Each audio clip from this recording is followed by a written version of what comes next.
Howdy folks, and welcome to another edition of Musket Matters. Today we're going to have an episode on how to clean a musket as part of our series for new shooters in the North-South Skirmish Association. So, we just got back from a skirmish, and this is a Richmond carbine that needs to be cleaned up, so we're going to go through how I do this. This particular musket has springs that retain the barrel bands. Sometimes you have screws, and either way it's the same process. We're going to remove those. Now, some people don't ever remove the barrel from their musket, and I do. I find it easier to clean the barrel when it's out of the gun, but you can certainly do this without removing the barrel from the gun. This gun's been glass bedded, so the barrel, always goes back in the same position every time, so I'm not so worried about removing and reinstalling the barrel. Anyway, to get started with this particular musket, first thing we'll do is we'll take the ramrod out, set that aside, and then we need to depress these springs and slide the barrel band off. But you may find that the barrel band sticks. And so to help get that off, just take a block of wood and slide it along the barrel while pressing that spring down, and off it goes. Same thing with this upper band. So you don't want to use a hammer or anything like that that's going to potentially beat up the metal parts of the gun. Use a block of wood or a piece of plastic. All right. The next thing you have to do, and some muskets are going to be 3-band. This is a 2-band carbine length gun, but it's the same process for any of these muzzle loaders. All right, so finally, once you've removed your barrel bands, don't forget about the tang screw. More than one musket has been destroyed by folks that take the barrel bands off and then they try to lever it out of the barrel channel while that screw's in there, and that's going to cause a bunch of problems. So you're going to want to have a set of gunsmithing screwdrivers. And a gunsmithing screwdriver has a hollow ground blade. Okay, so a traditional screwdriver is a wedge-shaped blade, and a wedge tends to want to walk out of the slot, whereas a hollow ground screwdriver blade, it's flat on the tip and it's less likely to do that. So you're going to want to find a bit that fits your screw slot very nicely.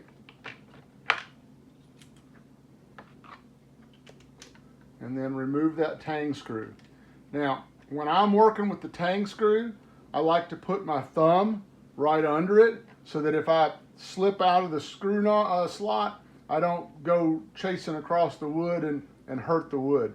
So by putting your thumb right under it, that kind of helps guide it and keep it from going crazy if you do lose control of it. But just go slow and gentle and you shouldn't have a problem.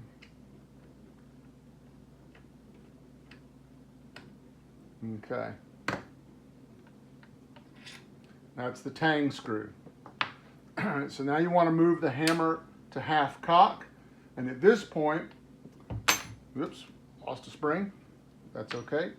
At this point, the barrel will come out. So the tang screw's out and the barrel bands are off. So at this point, just gently lift the barrel out of the gun stock.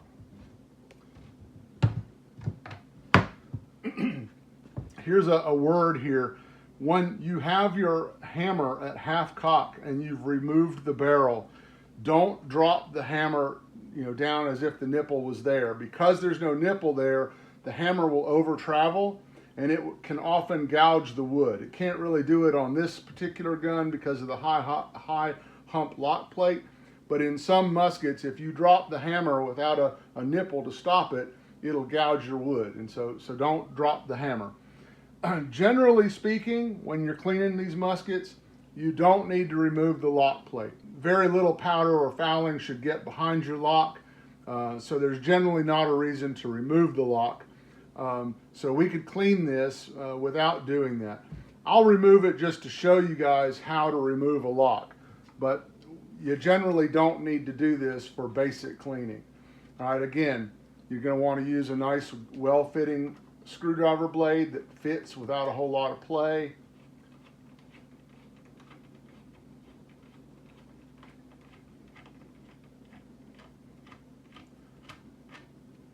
going to go until it's out of the threads and it's loose, but don't remove it. Okay, and you'll see why here in a minute. Same thing with the bottom one.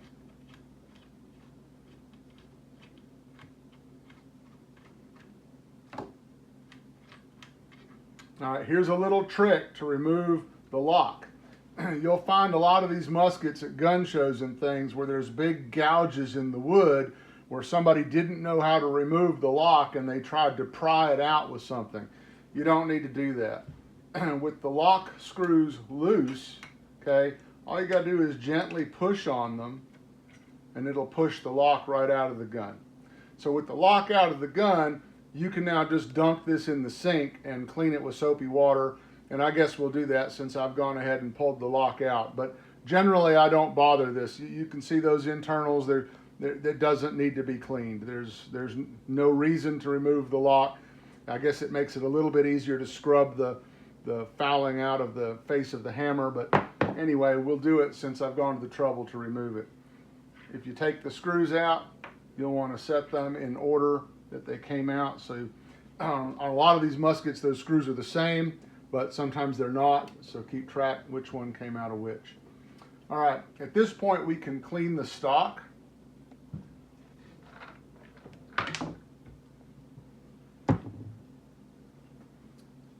I like to use synthetic fiber medical gauze for the cleaning patches, but any kind of material will do. And I like to use ballistol. Ballistol is great for removing black powder fouling, and it's also good for wood and leather. And you can see here one of the lock washers has dropped out. So if yours comes loose, don't lose it. All right, so we're just going to rub down the stock, paying particular attention to where the fouling tends to scorch the wood or build up on the wood in front of the hammer and the nipple. One thing I like about steel furniture guns is if you have any rust that starts to appear, it's very easy just to get some Scotch-Brite material and lightly, scuff up and remove any rust that you might be seeing. I've got a little brown spot here. Now, these will remove any mirror polish that you've got. You'll end up with a satin finish, which is fine with me. But if you were particular about having a mirror finish on your hardware, then you may not want to use that. Mirror finish doesn't last for long anyway. All right, so we'll wipe down the wood.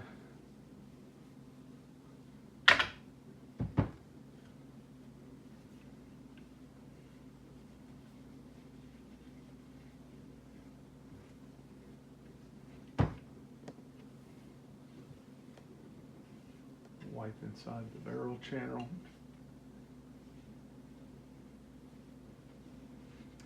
And that's really all that's needed for the stock. Now, I'm going to do this later, but I like to polish the brass on my gun. So the butt plate and the nose cap on this gun are brass. Any kind of metal polish will do. I use this Blue Magic, but Brasso, anything will do the trick. But I will cover that off camera. All right, so now I've moved over to my utility sink.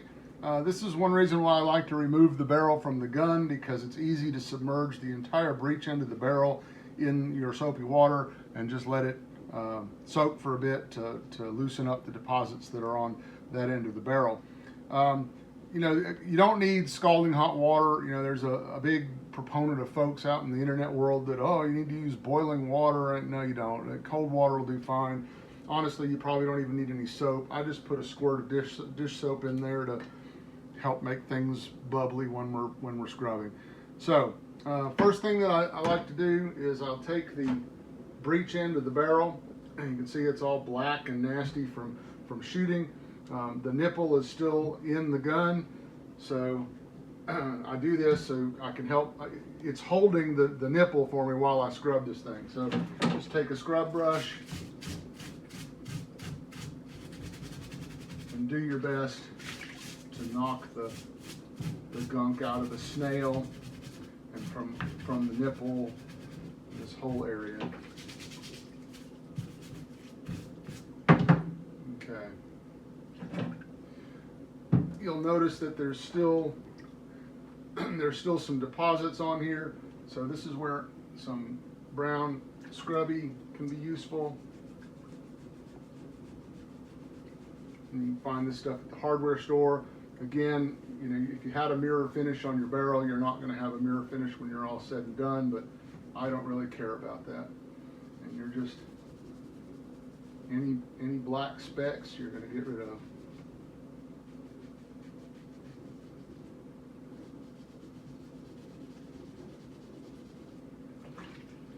All right, at this point, we're going to want to remove the nipple.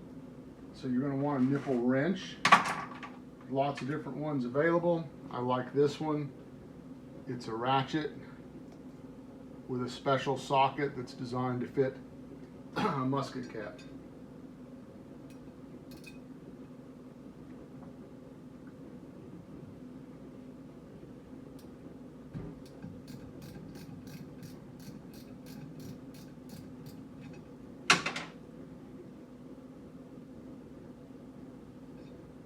Once the nipple's loose, I just toss it in the corner of the sink. You don't want to lose it, so be careful that you don't drop it down your drain or pull the plug while your nipple is off in there. All right, so once that nipple is out of the gun, there's more residue in here that we can get at. So again, we'll take our scrubby and scrub in there.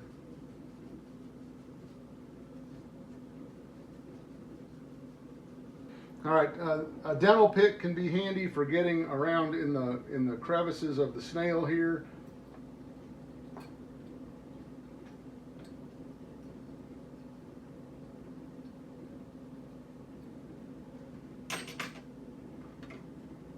And a toothbrush can be useful also.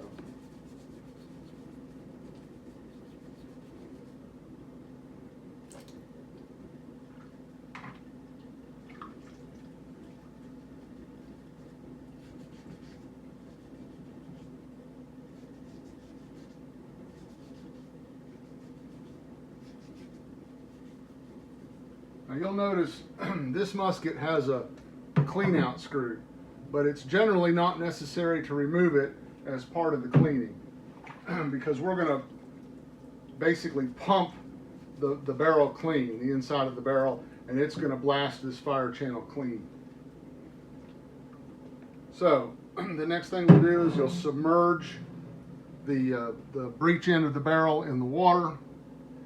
You're gonna need a cleaning rod with a jag, and you're gonna want a bristle brush, and this one threads right into the end of the jag. All right, get a little wet, put a squirt of dish soap on your bristle brush, and then we're gonna start cleaning the barrel. Now, one thing you want to watch out for is the rifling will actually unthread the bristle brush from your cleaning rod. So at the bottom of every stroke, periodically you want to turn or tighten the cleaning rod so that you're threading back onto the bristle brush. If you lose the bristle brush, usually you can run the cleaning rod down there and screw it back on. But if you can't get it to thread back on, then you got to play some games with some 1/2-inch copper pipe to slide over the bristles and hopefully pull it out, but hopefully we won't have that problem.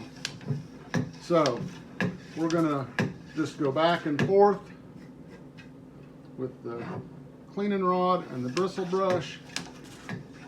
And I can definitely feel it when we get to the bottom down there. You know, when I start threading it, it was loose.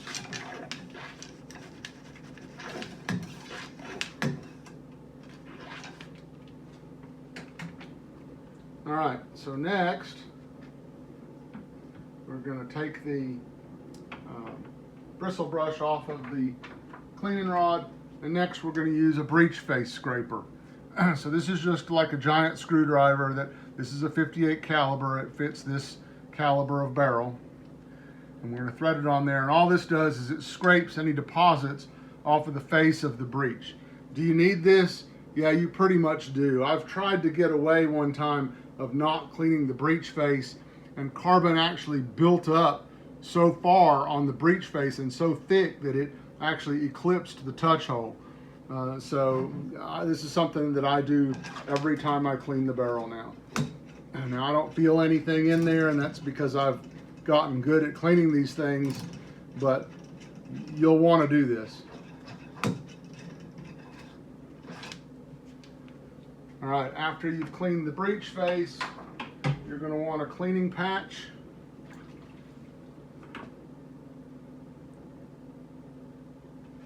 Put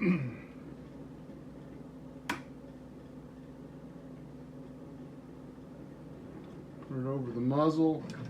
And now, when you push this down, you're going to see bubbles. You're going to be blowing bubbles out your touch hole down there.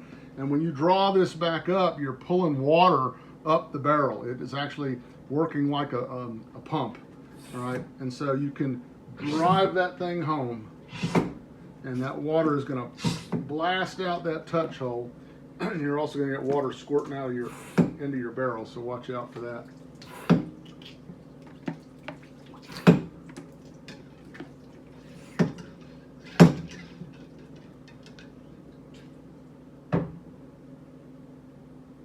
Blew a hole in my patch.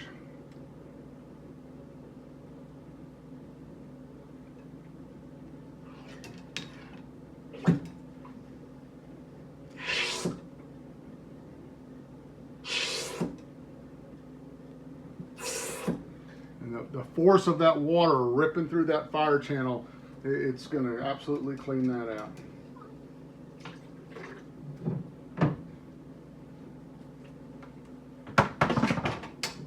And that's pretty much it for the barrel. You can scrub the outside just to clean it up if you happen to have any speckles of rust forming on it. Again, this only works with a bright steel barrel. If it's a blued barrel, hopefully you're not going to be having any rust issues, because you don't want to be abrasive on bluing, obviously. All right, so that's it. We'll rinse it.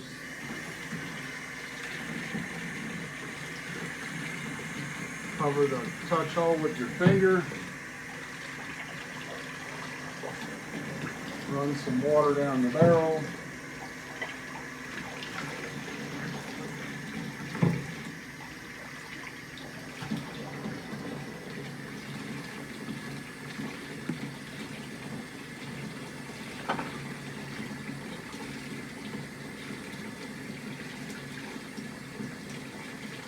All right, next we'll clean the nipple.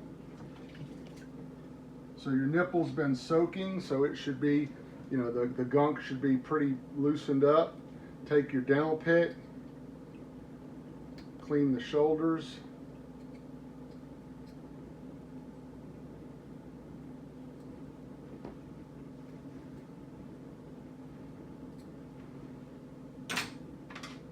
Take a toothbrush, a little soap,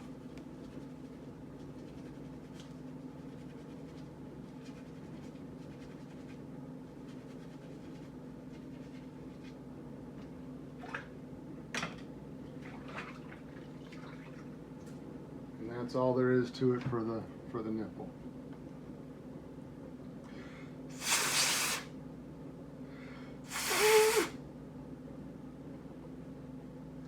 And that's good enough for the nipple. All right, since I took the lock out earlier, we're going to go over cleaning the lock. Again, this is almost never necessary, but since I've removed it, I'm just going to demonstrate how I do this. It does definitely make it easier for cleaning the face of the hammer, and that's where most of your gunk's going to get, and in the crook of the hammer here. So toothbrush is great for that. Give everything a scrub. There really shouldn't be any dirt inside the lock to speak of.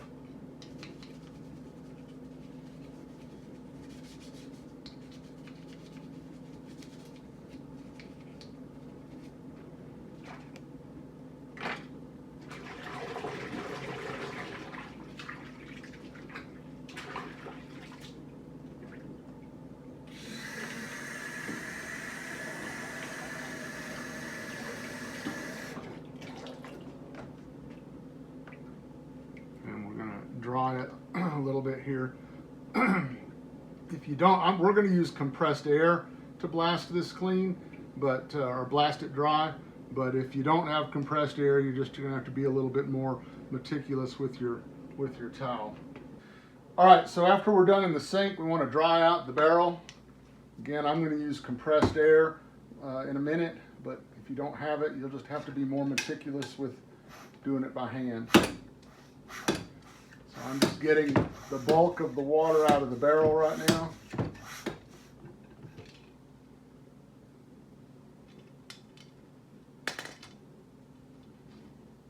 And that's that. All right, I like to use compressed air whenever I'm cleaning guns with soap and water. It's a real easy way to blast any water like from underneath this sight.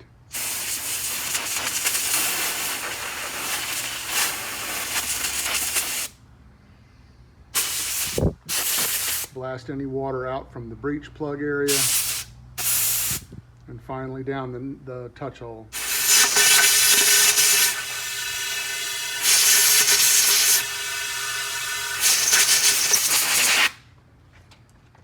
Same thing with the lock. Compressed air is really great at this. You don't have to disassemble the lock and worry about getting every bit of water out of there to prevent rust. The compressed air just blasts it dry.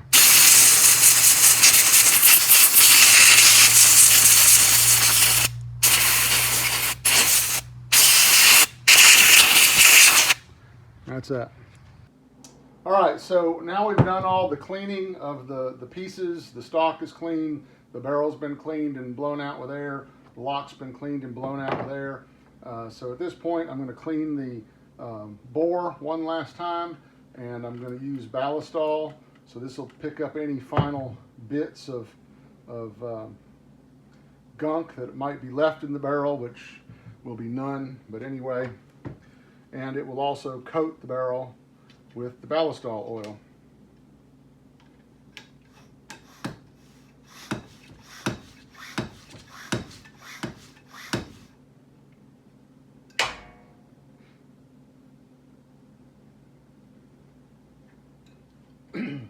To get under this sight, I like to use a spray oil. Any kind of oil will do. You know, a lot of people, again, have religious feelings about the kinds of oils that they use. It doesn't really matter.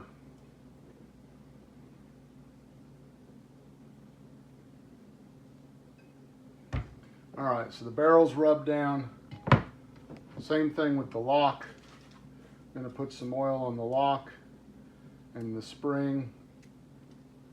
And we're going to just rub it down.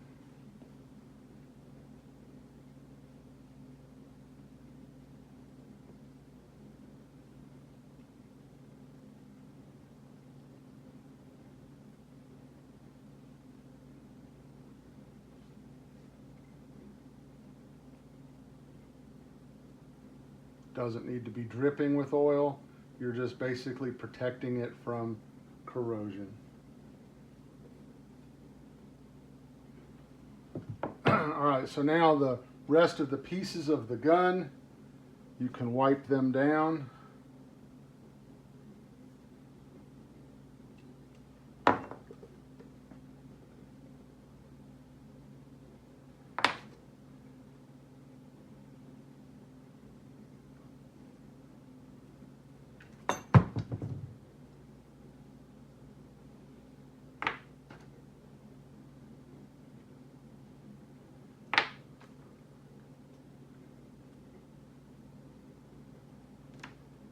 All right, now we're ready to put it back together.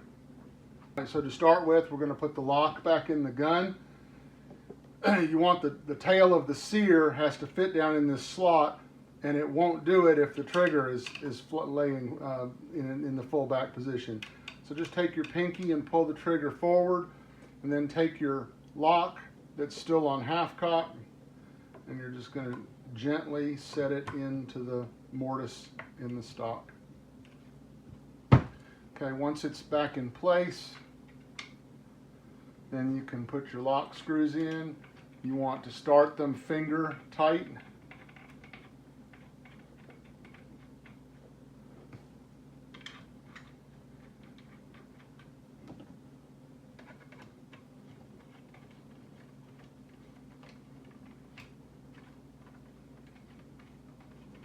Again, see, I'm using my thumb as a shelf here to keep the screwdriver from falling and scoring the wood, because it's going to want to fall down because of gravity. The lock screws, you don't want to crank them tight. They don't need to be super tight, and you don't want them super tight. If you crank them too tight, you can slowly over time pull the lock deeper into the wood until the lock mechanicals embed into the wood, and that can bind up your lock or slow it down. So these don't need to be very tight. Okay, so next we're going to put the barrel back in the gun. So this is our oiled and cleaned barrel. Kind of wiggle it a little bit so that it drops down into this notch here in the lock plate. Okay. Now we're going to take the tang screw,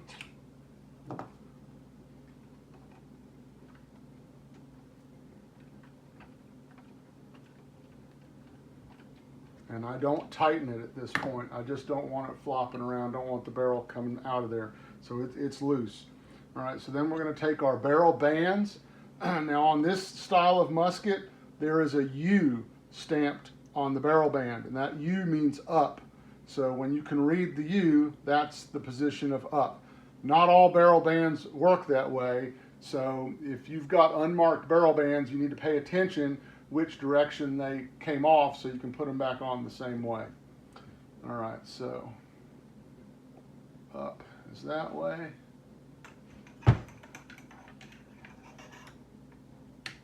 Okay, just slide it until it goes click. We'll put this spring back in the gun stock. And then we'll find our U, there it is. And that's that. And now that the barrel bands are on, we'll tighten up the tang screw. Since this gun has been glass bedded, I definitely tighten up this screw pretty tight, because you want it to seat back into the bedding the way it came out and the way it was set up. Okay, that's that. The last thing we have to do for the musket is put the nipple back in. So we'll go to full cock. Here's our nipple. Before we install the nipple, we're going to want to put some anti-seize on the threads of the nipple. You can buy anti-seize at your local car parts store. And I just put a little dab on the threads on either side, and then I just work them into the threads. And it doesn't take much.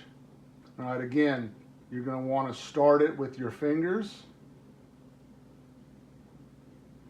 You don't want to cross thread anything. And once it's in, then you can use your wrench. All right, so here's our nipple wrench again. The same thing we used to take it out, we're going to use to put it in.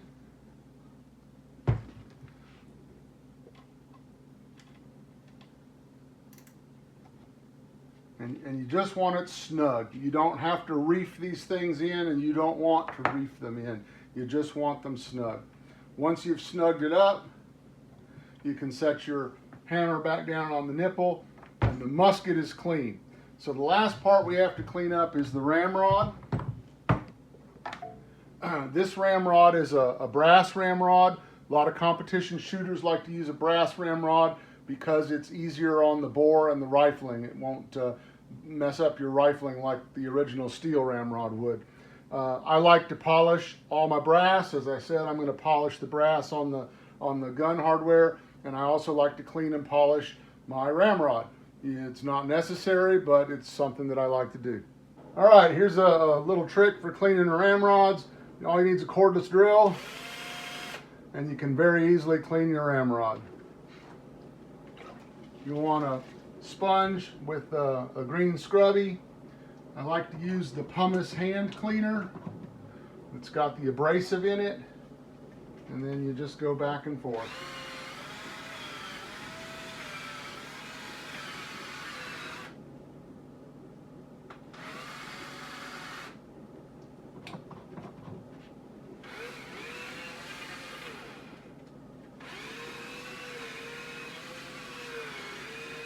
Sounds like my battery's getting dead.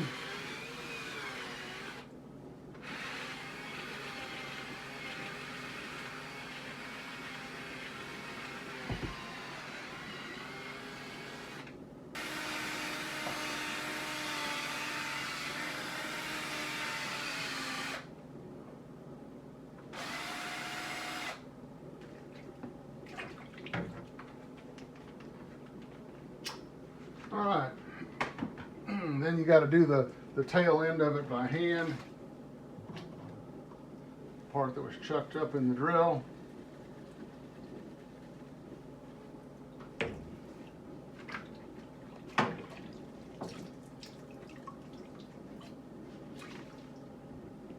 And that's that. Now you have a nice clean ramrod. Again, not necessary to do this.